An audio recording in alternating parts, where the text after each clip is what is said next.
என்ன தேடுறீங்க? வாடா. ஒரு மேகசின் படிச்சிட்டு இருந்தேன், அதை எங்க வச்சேன்னு தெரியல, அதான் தேடிட்டு இருக்கேன். மேகசினா? எப்போ வாசித்துட்டு இருந்தீங்க?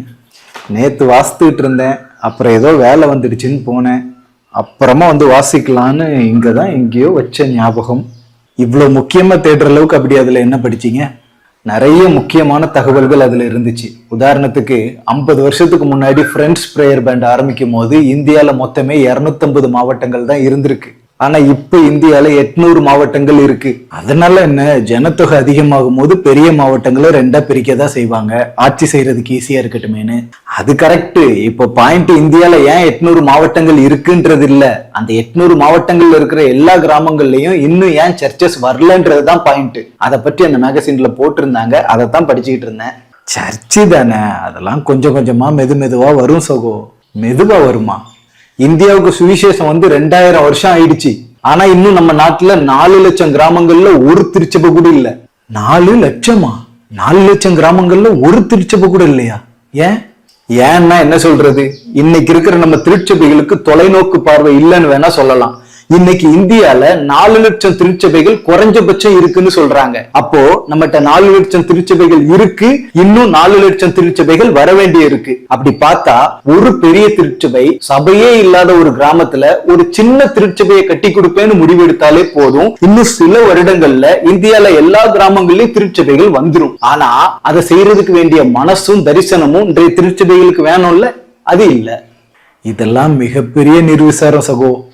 ஆமா, நிர்விசாரம் சொல்லலாம், அறியாமைன்னு சொல்லலாம், சுயநலம் சொல்லலாம். ஆனா இன்னைக்கு 90% திருச்சபைகள் தனக்கு வர்ற வருமானத்தை தான் திருச்சபைக்குனே செலவு பண்ணிடுறாங்க. அதுதான் உண்மை. ரொம்ப கஷ்டம்.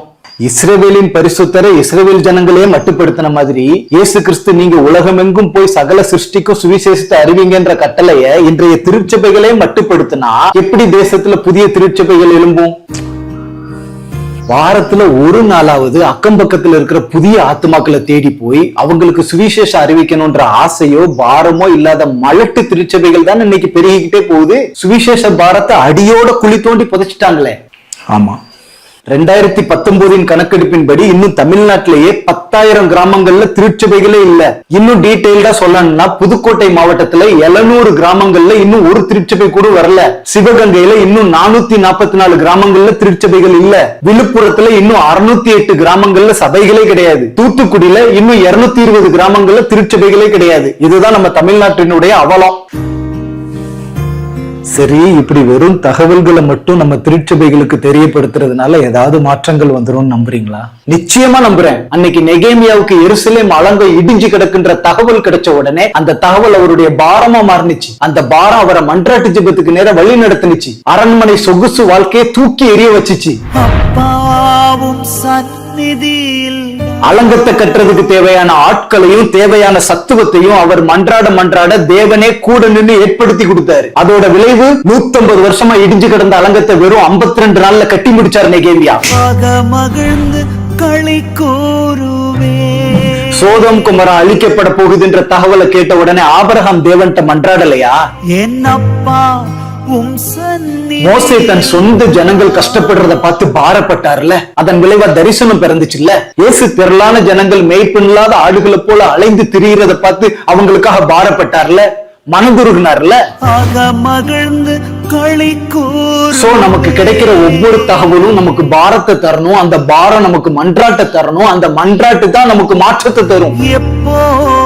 எல்லாம் சரி, ஒருவேளை நம்ம ஆட்கள் இந்த தகவல்கள் எல்லாம் வெறும் டிவி நியூஸை பாக்குற மாதிரி பார்த்துட்டு கேஷுவலா கடந்து போயிட்டாங்கன்னா என்ன நடக்கும்?